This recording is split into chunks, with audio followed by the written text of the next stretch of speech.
Hey everyone, so we're going to continue exploring the Underworld franchise by taking a look at one of the most interesting characters from the series, and that's Eve Corvin. Eve is what's known as a neutral hybrid due to the fact that she was born and wasn't created by a combination of the Vampire and Lycan Corvinus strains passed into her body through a bite. I think that the whole transition of the Underworld timeline was worked really well, especially surrounding Eve. It wasn't rushed, each movie or each story was told to a conclusion with room for the growth of the franchise to continue. Even the latest installment, Blood Wars, still left the door open for another chapter to be written with the appearance of Eve. But we are way ahead of ourselves with our story talking about that moment. Let's take it back to the beginning for Eve.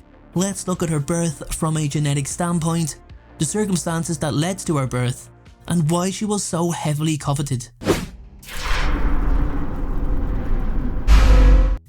Eve's birth is really one of great circumstance, and by that I mean it was a series of circumstances or events that led to the possibility of her even being conceived. So let's take a look at her parents to understand it all. Her mother, Selene, is not a normal or average vampire. Selene is over 600 years old and extremely powerful. Her maker was Victor, one of the vampire elders and the first vampire created from Marcus Corvinus, himself the first vampire to ever exist. This means the Corvinus strain within Selene was not as diluted as many other vampires, who may have been created from the latter strains. She also drank the blood of Alexander Corvinus, enhancing the toxicity of the strain within her own DNA. This gave Selene immense power and made her arguably the strongest vampire in existence, as the three elders were now dead. Michael, Eve's father, was the first ever hybrid to exist, in addition to being the last known descendant of Alexander Corvinus. He was bitten and infected by Lucian, the first Lycan, followed by Selene, a second generation Corvinus vampire. So let's just add this all up to get a totally clear perspective. Michael already has the Corvinus strain. He's bitten by the first Lycan, who has the strongest mutated Lycan Corvinus strain. He's then bitten by Selene, who has a fairly strong Corvinus strain. Basically, he's at his peak for what power he can take from the strain. Michael and Selene then conceive a child who takes from both parents' strengths, none of their weaknesses. There is just no question of how pure a hybrid Eve really is.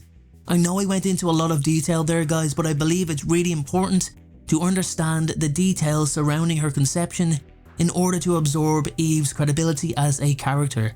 It's pretty easy to write a character and give them all the powers for the sake of it, but Eve's power is literally built over 3 movies. So Eve's story actually begins in Underworld Awakening. Selene, unknowingly pregnant at the time, is captured by the Antigen Corp alongside Michael and placed into cryogenic suspension for 12 years. During this time, the Antigen team quickly identified the pregnancy and extracted the baby at the appropriate time without Selene's knowledge. It wasn't long before they realized what kind of child they had on their hands and what they could actually do with the child. Eve was declared as subject 2 and was herself placed into cryogenic suspension and actually aged during the process. The difference with Eve was that she was placed in and out of suspension, so had a better perception of reality because of that. After being made aware that the years of blood and tissue extraction would come to an end following the harvesting of her organs, which basically means her death, Eve escaped her captivity and freed Selene, her mother, before going into hiding in a nearby building. Through an unexplained connection to Eve, Selene could see her in distress as a Lycan was about to harm her, and alongside David, rushes to her aid. Insisting that they cannot leave this girl, Selene and David take her to the Eastern Coven.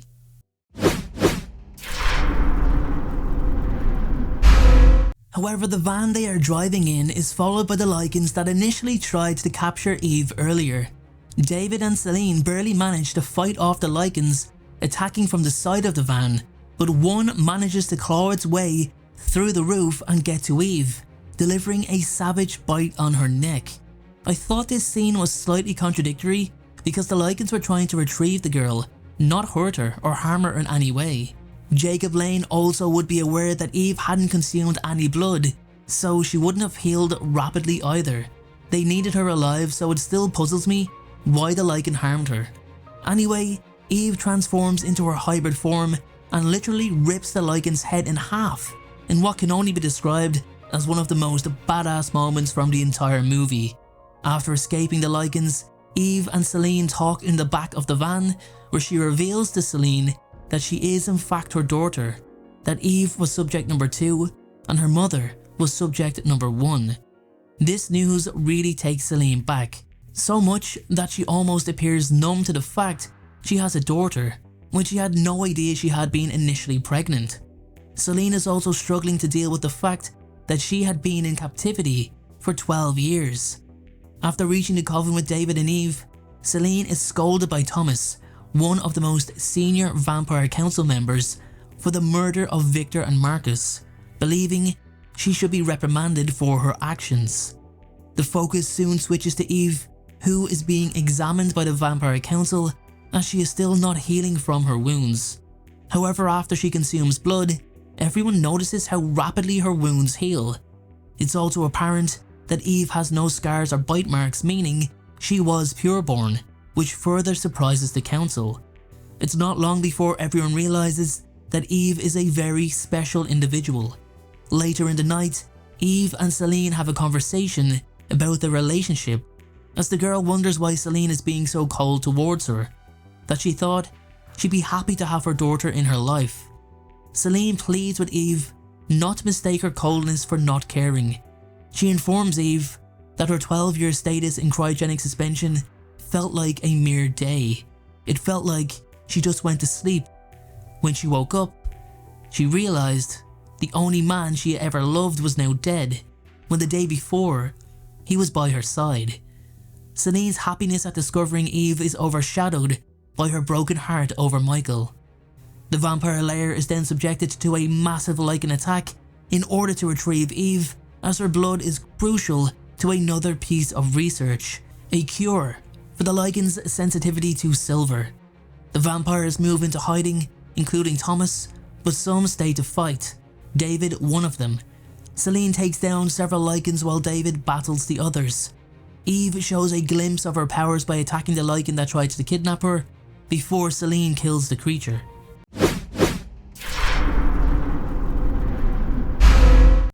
After David takes Eve to apparent safety, Celine encounters a Lycan the likes of which she's never seen. It's more than twice the size of a normal Lycan, but more so, is immune to silver.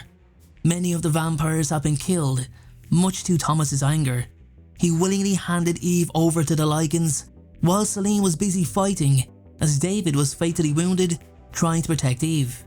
Eve is then taken to the antigen building to be prepared for organ extraction, as it's the last part of the process needed in order for the Lycans to complete their research. Celine goes to the antigen building to retrieve her daughter, but is met by the guards and Quint Lane, the super Lycan she encountered previously. Quint sets the guards to attack her before leaving, and they do so in Lycan form, but she manages to kill them all. She then discovers another subject held in cryogenic suspension, Subject 0, who is Michael, who she believes to be dead. She sabotages Michael's chamber in order to help him escape, but her immediate priority is rescuing Eve. She intercepts the antigen van that's evacuating Eve by using her super strength to overturn it, but is then interrupted again by Quint Lane. Eve manages to free herself, but is confronted by antigen director Dr. Jacob Lane, who had been performing the previous experiments with her blood and tissue. The two enter into a vicious battle with Lane in Lycan form, getting the upper hand on the smaller adolescent Eve. Lane seems to be a smaller sized Lycan and slightly blue with less hair. He also appears more human-like, closer to Michael, indicating he may have some of Michael's DNA within him, as Michael was Subject 0, so he was used for testing. Eve gets a momentary advantage over Jacob, and releasing what I can only describe as her full hybrid rage, rips Lane's larynx from his throat, killing him. Celine also kills his son Quint by planting a silver nitrate bomb within his abdomen. As she reunites with her mother, Eve's connection to Michael alerts her to the fact he's on the roof of the antigen building, but by the time she and Celine get there, he's gone. Celine tells her that they will see him again someday. By the events of Blood Wars, Eve and Celine have parted ways. Eve informs Celine that she must never look for her, never try to find her, and to move on with her life. Eve's departure is something Celine blames herself for, but she purposely removed herself from anything to do with Eve's departure or whereabouts so her blood memories could not lead anyone to her daughter, which in turn made Eve feel even more rejected. This was actually really clever thinking from Celine, as it did come to such a point where her memories were forcefully checked by rogue vampire Alexia, the lover of the new Lycan leader Marius. Marius was searching for Eve in order to use her blood to continue his status as an enhanced Lycan, just as he did with her father's blood, which ultimately killed Michael. After Marius' death, and what seemed to be a temporary end to the war, Eve returns at the end of Blood Wars, fully grown, to reunite with her mother. Eve's fate is currently unknown, but her return in the end of Blood Wars leaves the door open for a standalone story by herself if the Underworld writers choose to do so. However, I think the franchise needs Kate Beckinsale as a lead due to the ever-changing characters around her. I've done a similar Life of video on Celine and a number of Underworld characters if you wish to continue your Underworld journey on the Vampire Folklore channel. You can choose from Victor, Marcus, Amelia, William Corvinus, Lucian, and of course, as I mentioned, Celine. Continue the journey by clicking the card.